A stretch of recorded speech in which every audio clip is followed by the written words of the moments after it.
یو واقعه درته بیانوم د قرآن پاک په حواله باندې چې ما په خپل سترګو ولیدله. زه 3 کاله له مخه ځاخه د بلوچستان ساحل سمندر ساحلي شهر ګوادر له ولاړم.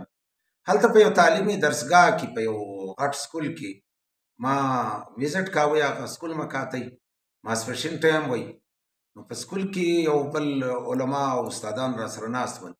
نو په سکول کې مسلسل زنانه را روانې وي، طالبات ول، یو رش کش وی، با پرده، تورې برکې او زنانې را روانې وي. نو زما ورته شاوله مدرسین ته مدغه وه. په دا مدرسین کې یو غږ پر راوکئ، عبدالرحمن भाई आप ये خواتین को जानते हैं ये कौन है؟ سړی په خواتین څه اړه سي؟ خواتین خاطر ټیک ځي او دلته په یو سبق کې یا به اکیډمي وي یا یې هغه ملګری راته یا هغه استاد یا دا ذکري خواتین دي، ذکریان دي.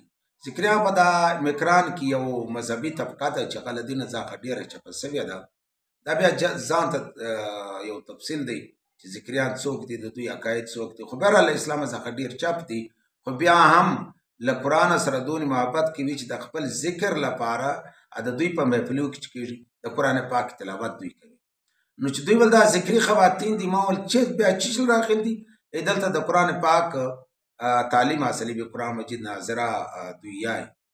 نو ما فورا ورته وویل ما د قرآن مجید تاسو دا دونې تعداد باندې خواتین را روان دي، تاسو دا قرآن مجید په ترجمه وایاستو چې دوی الله او رسول او توحید او آخرت او د اسلام راشلې کوم چې نظام دی په هغه باندې دوی سر خلاص دي. نو چې دوی قرآن له دوی په محبت او په دونې لوی تعداد را روان دي، خو قرآن شریف ترجمه ورته یاستو. بل دوی بل نه، دا ذکریان یایي چې موږ قرآن خو یایي د تلاوت لپاره او د ثواب لپاره، چونکې تر قرآن بهترینه کتاب، عظیم کتاب، بابرکته کتاب نسته. دا د تلاوت او د ذکر لپاره ډېر اهم کتاب دی، لیکن موږ دغه ترجمه نه یایي. ولې نه یایي؟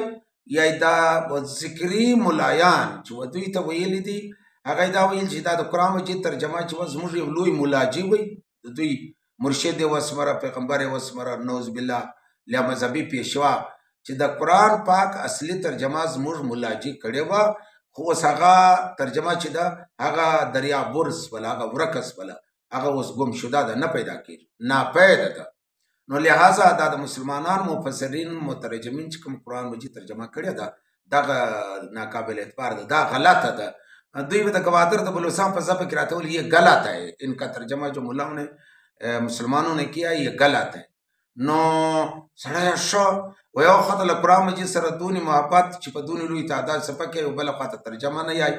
ولې چې ترجمه ویایي بیا خو هغه ګرد احکام معلومیږي، کوم معروفات دي، کوم منکرات دي، څه به کوو څنګه به نه کوو، د پیغمبرانو واقعات او د موسی علیه السلام او د فرعون او د نمرود او د ابراهیم رسول کریم صلی الله علیه وسلم د قوم چې کوم انقلاب دوی راوستلی په تدریج هغه باندې خبرېږي، په حلال حرام خبرېږي، په حقایق خبرېږي، د الله په معرفت خبرېږي. لہذا دوی دا یایي نه به یو خبر او نه به دا را باندې فرض کېږي. ما چې لږ چورت وویلی، ما دا ویل چې بهی دا ذکریان دي، عقیده یې ټیکه نه ده. زما دا خیال دی چې زموږ هم رویه له قرآن مجید سره دغه د ذکریان ده چې قرآن مجید بې سوچې سمجې، بې فکره، بې ترجمې، بس حافظان سر پر شوروي یا یې په ډېر محبت او زموږ علما کرام له ډېره محبت له احتیاط څخه د قرآن مجید د ترجمې اجازت په عام خلکو ته نه ورکوي، ترجمه نه کوي. بس خالی د قرآن مجید تلاوت کوو، هغه هم په تیزی یې کوو، سر نه په خلاصوو، د قرآن زیر سایه نه یو او قرآن وزړو ته نه دی چولی، د قرآن په تعلیمات نه خبر، نور د دنیا جهان په خبرو خبر یو. قرآن مجید مو ګران سمرلی دی.